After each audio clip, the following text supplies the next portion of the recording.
complex, much too complex, too complex, much too complex. Before Blade, before Luke Cage, before Black Panther, there was Meteor Man!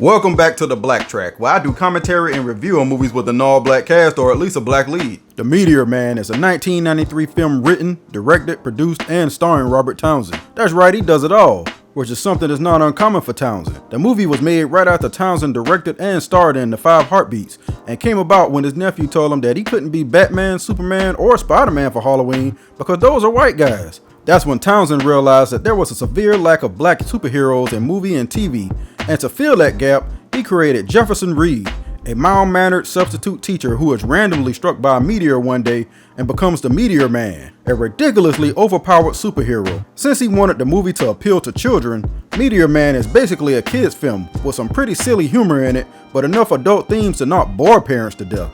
The movie boasts an all-star cast that would make most modern films jealous. Seriously, there's so much star power in here that it's amazing that Townsend managed to get all of them to agree to one film. There's James Earl Jones, Marla Gibbs, Bill Cosby, Sinbad, Don Cheadle, Tiny Lister, Eddie Griffin, and many, many more. This has to rank up there with one of the best assortments of black talent to ever be put to screen. But does all of that translate to a good movie? Let's BlackTrack and find out.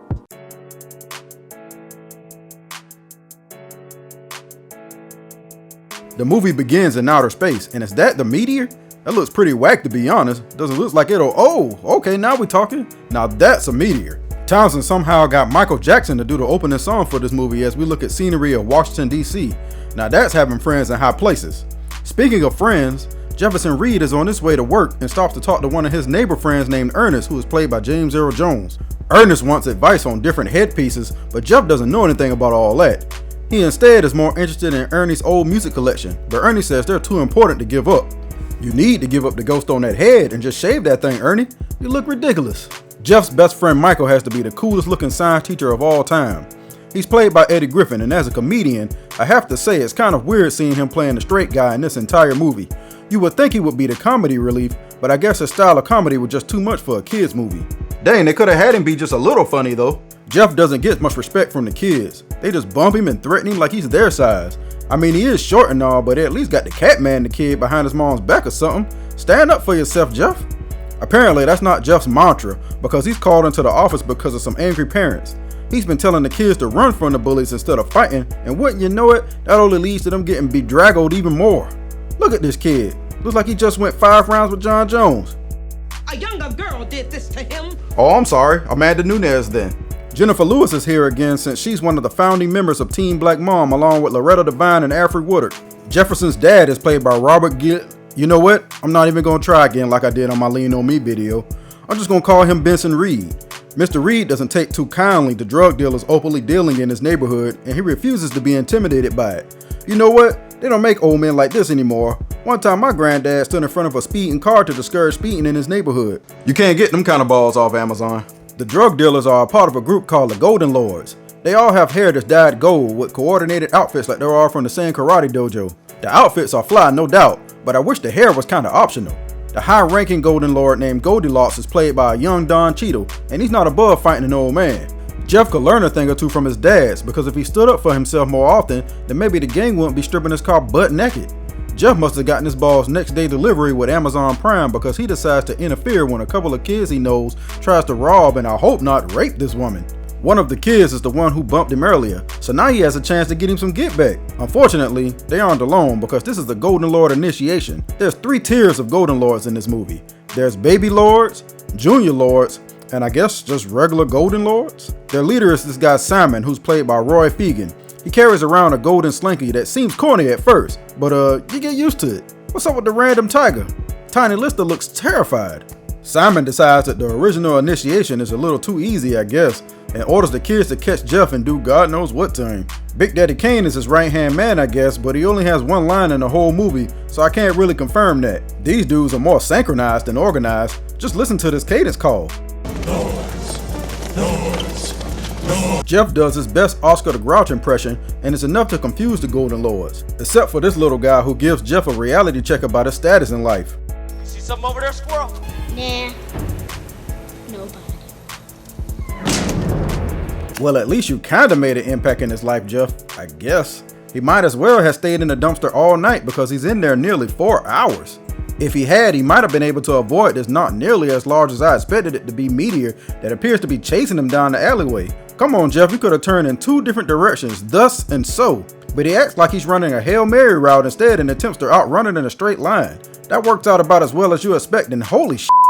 This is a kid's movie, right? PG and everything? This scene comes out of nowhere, and they dwell way too long on the meteor basically melting into this dude's soul, while he shakes in pain with 3rd-degree burns all over his face. Speaking of shaking, I was shook when I saw this scene in the movie theater as a kid. I was 11 years old, what do you expect? Don't judge me. Looks like somebody got themselves a little souvenir. Somehow Jeff gets to a hospital, and it only takes about a day for everybody there to start realizing that something weird is up with him. They scratch their heads looking at this lung x-ray and this blood work, and I'm scratching my head about that too, because why are y'all so fascinated with those in the first place? He was struck by a meteor. He doesn't have pneumonia. Whatever the issue is with him, I'm sure he'd be just fine with Nurse Leela Rashawn at his bedside.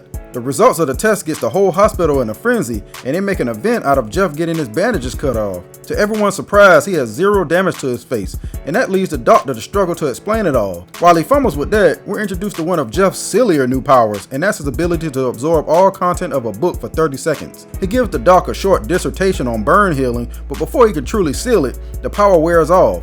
That power will suck in real life. By the time you decide to use it to cheat on a test or something, it's just gonna wear off on you. The powers get even more inconsistent when Jeff realizes he can see through walls. That power is actually somewhat normal, but then he discovers he can see through clothing also, which is... wait, hold up. When he looked through the wall earlier, he couldn't see through the clothes. So can he only see through one thing at a time? Is that why he can only see through the outer clothing and not the drawers? And can he not see through inorganic material? Is that why it looks like this cop badge is glued to his chest? Like I said, wildly inconsistent. Man, these Golden Lords are super corporate. They have board meetings and everything. Is Simon wearing a girdle? I like how the baby lords randomly come in with lunch boxes full of money. Where'd they get that from? Selling candy and juicy juices at daycare? Jeff is back home and showing his HBCU love, and even though you can get anywhere from Howard, I bet he never thought it would allow him to understand animals, but understanding animals he is when his dog starts talking to him like one of those speaking spell toys from the 80s. I'm starving. Jeff isn't the only one enjoying new powers either, as we discovered that the mystery person who picked up a piece of the meteor is a bum played by Bill Cosby in a non-speaking role because the bum is some kind of mute or something that only speaks dog or, man, I don't know. I do know he's a man of simple needs and all he wants to do is watch a little TV and enjoy some coffee, even if it's not actually his TV. Check out Faison Love in only his 3rd movie role. Benson Reed is just chilling, minding his own business when he gets Debo checked for his transgression from the other day, I assume. Golden Lords don't forget a motherfucking thing. Man, I swear these dudes be sharp every time they step on the scene. Where can I get them blazers from? They beat him up enough to send him to the hospital and come back later that night because I guess they wanted leftovers. But this time Jeff is there and he finally gets a chance to show off some useful powers as he uses his super strength and durability to fend off the Golden Lords. Look at that ride. Man, I don't care what y'all gotta say, the Golden Lords is fly. The neighborhood people don't really know what to make of Jeff's new powers, and Jeff himself is doing his best Urkel impression because he's looking like, did I do that? It must have weighed heavily on his mind because he oversleeps and is late for work the next morning. He didn't even have time for breakfast, but that's okay. Instead, you could break yourself, fool!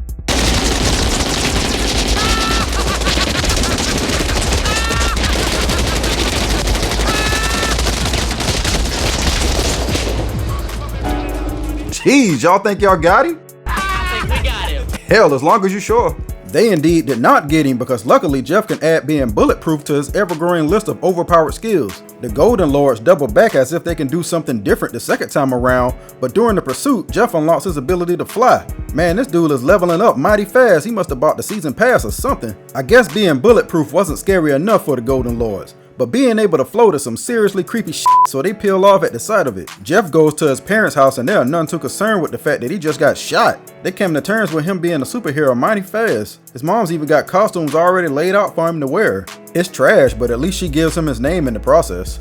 No one must ever know the true identity of Meteor Man. Jeff isn't really too excited about his newfound notoriety. at least until he comes home one day to find that the Golden Lords beat up an old lady. What was the motivation behind that? Was she the neighborhood candy lady or something that was muscling in on the Baby Lords business? Did the Baby Lords do this? Come to think of it, so far the Golden Lords have only beaten up old people. That gives Jeff all the motivation he needs to embrace his superpowers, and you already know the easiest way to show all his progress in a short amount of time. That's right, you guessed it. Musical montage. In the montage, we see Jeff learning to control his flying, him getting a new meteor phone for when people need his help, and Marla Gibbs really hamming it up while she creates new outfits for Meteor Man. Most of the outfits are terrible, but watching him try them on with different catchphrases is kind of funny. They settled on a final design which I think is actually pretty great even now, but they drag out the reveal for some reason.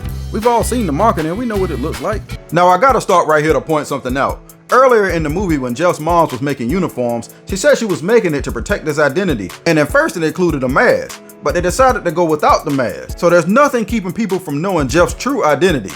I just want you to keep that in mind going forward. Meteor Man's first order of business is to bust a known crack house. This crack house is ran by Biz Markie and they're having way too much fun. Look at them smiling and dancing. As far as crack houses go, this one doesn't seem so bad. In comes Meteor Man though to spoil the party with his trash catchphrases. Get off me, crack boy! Drug dealer people! Meteor Man's in town!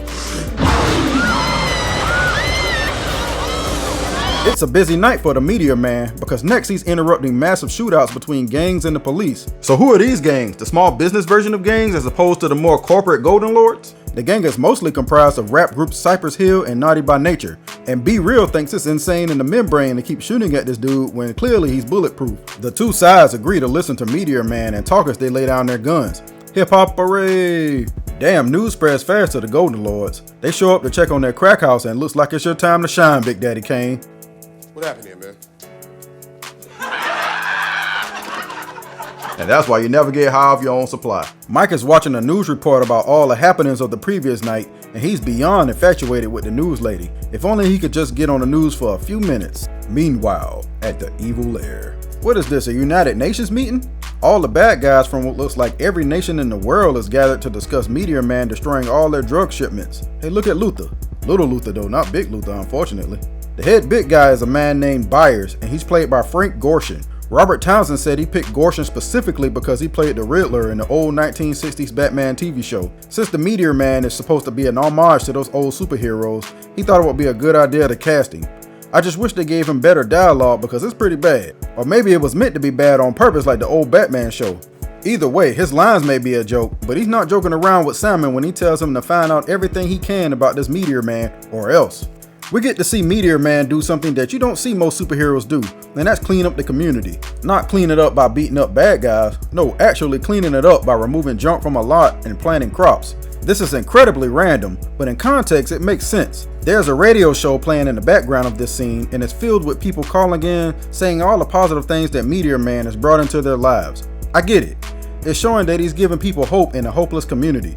What I don't get is why they keep introducing new powers for no reason. Now Meteor Man can fertilize crops with what I'm assuming is meteor radiation and call forth rain like he stormed from the X-Men?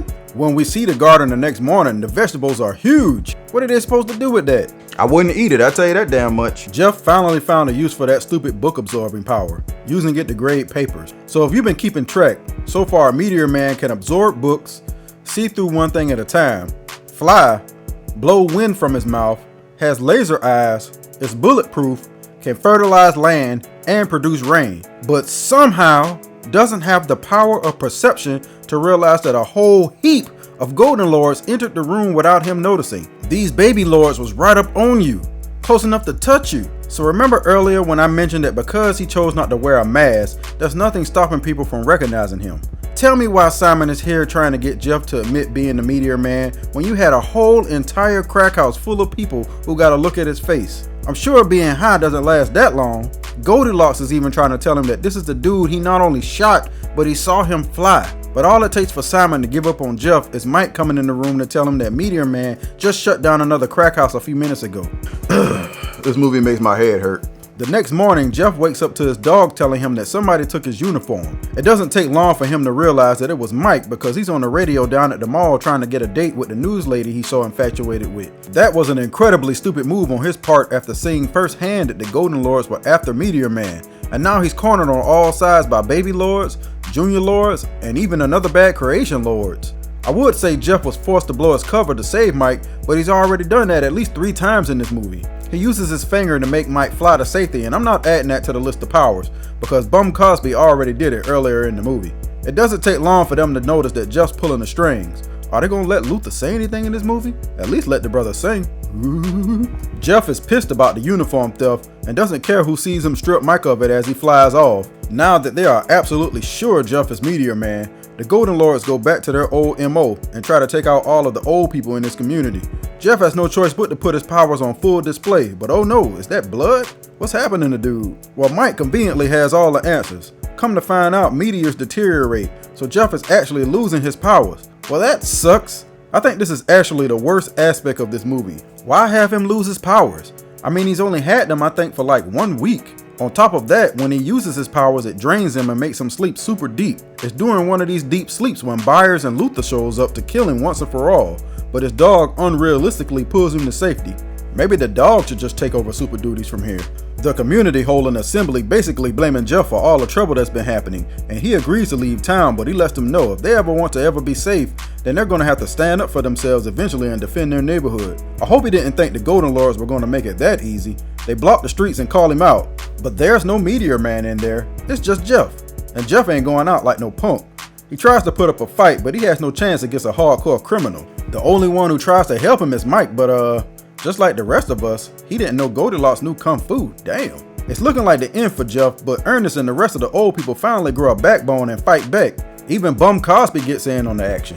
The small piece of the meteor that Bum Cosby was carrying around gets knocked to the ground, and both Jeff and Simon go for it, reaching it at the same time. That means that we now have a good Meteor Man and a bad Meteor Man. It's hard for me to get excited about it though, because Jeff got hit by a far bigger meteor and he had powers for like a week. How long is this gonna last? 2 hours? It goes about how you think it would. I mean, if Jeff was getting beat up in a fair fight with no powers, he's still gonna get beat up in a fight with powers.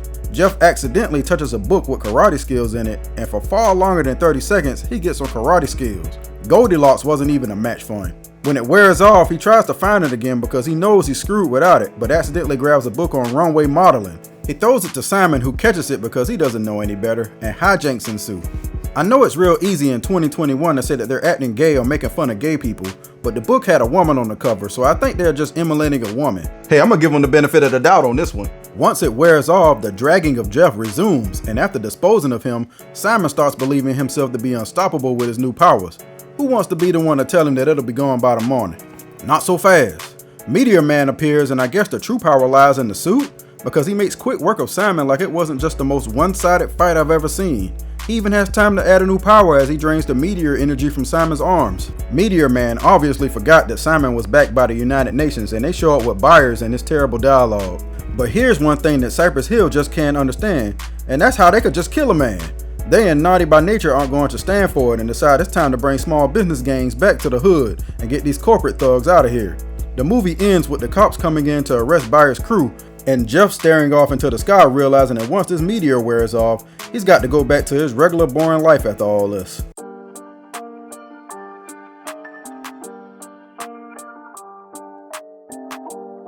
When talking about the Meteor Man, one thing you have to keep in the back of your head is that it was marketed as and essentially is a kids movie. Therefore, a lot of the things that might have came across as corny in the movie could very well have been intentional. So I tend to take it a little easy on it when I start trying to apply logic to some of the scenes. As a superhero movie, it starts off pretty good, and I'm even fine with them having way too many powers and basically being a Superman knockoff. Where the movie starts to fall apart for me is with the inconsistency in what kind of hero he's supposed to be, with 1 minute him wanting to hide his identity and the next not caring who sees him, and the baffling decision to have him start losing his powers in the end. I love the Golden Lords as villains, and I think they are the most memorable part of the movie. If the movie had a more focused narrative, I think it could have easily been a long-running franchise. Unfortunately, it didn't do very well at the box office. If I had to grade the Meteor Man for 2021, I would give it a D. I think it's a mildly enjoyable movie, and kids would love it for the spectacle of it, just as I did as a kid.